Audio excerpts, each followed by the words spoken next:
Hari ini, 11 Januari, Rhapsody Reality, Pastor Chris berkongsikan satu mesej mengenai mengambil berat tentang anak-anak yatim. Haleluya! Ayat pembukaan kita dari Yohanes 14 ayat 16 dari kitab versi CEV berfirman, Aku tidak akan meninggalkan kamu menjadi anak yatim. Aku akan datang semula kepada kamu. Puji Tuhan. Dalam Kristus Yesus, kita mempunyai seorang penolong yang tinggal di dalam diri kita. Dia tidak meninggalkan diri kita menjadi anak yatim. Haleluya. Dalam kata lain, Dia tidak meninggalkan kita tanpa bapa atau seorang penjaga. Dia tidak meninggalkan kita tanpa bantuan. Dalam ayat Yohanes 14 ayat 16 berfirman, Aku akan memohon kepada Bapa, dan Dia akan memberi kamu penolong lain, yang akan bersama-sama kamu selama-lamanya. Puji Tuhan.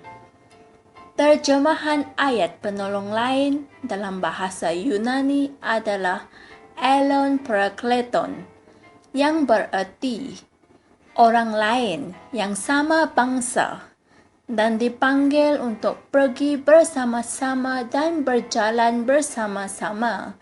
Haleluya!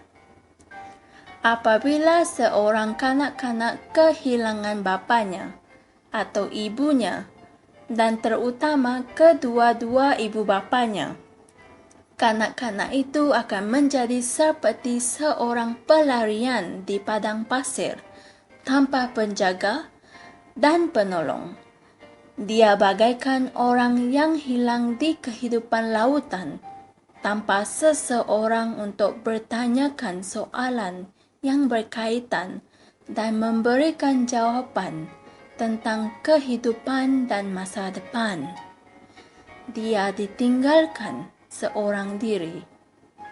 Inilah sebabnya mengapa ia begitu penting untuk berdoa bagi kanak-kanak, terutama bagi yang berkabung, dan sentiasa bersedia untuk menolong mereka.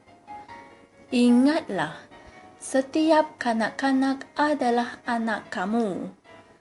Kamu tidak perlu menjadi yatim sebelum kamu turut merasakan kelemahan mereka. Jadilah cukup prihatin untuk menghulurkan bantuan.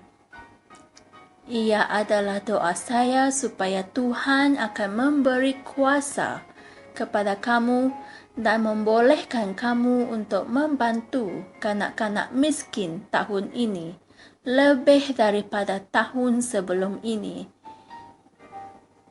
Ya, kamu akan melakukannya. Puji Tuhan.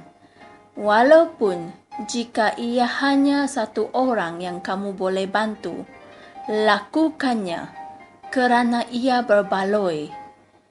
Pada hari kamu berdiri di hadapan guru, dia akan memberi ganjaran kepada kamu untuk kerja yang mulia ini.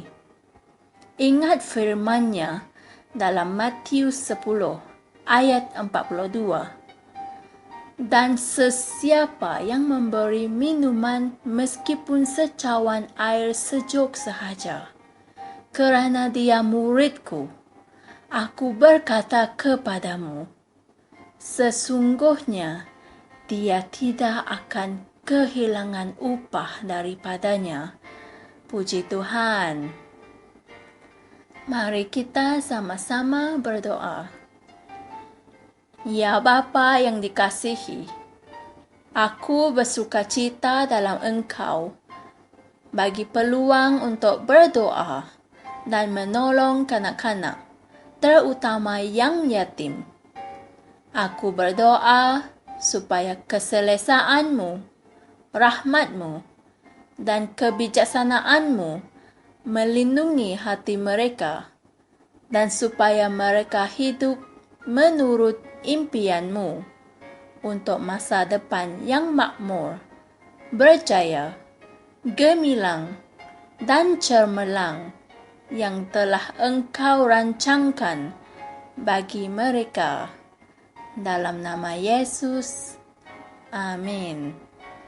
Untuk kajian yang selanjutnya, sila renungkan Mazmur 127 ayat 3 hingga 5, Amsal 22 ayat 6, Mazmur 82 ayat 3 hingga 4, dan Amsal 23 ayat 10 hingga 11.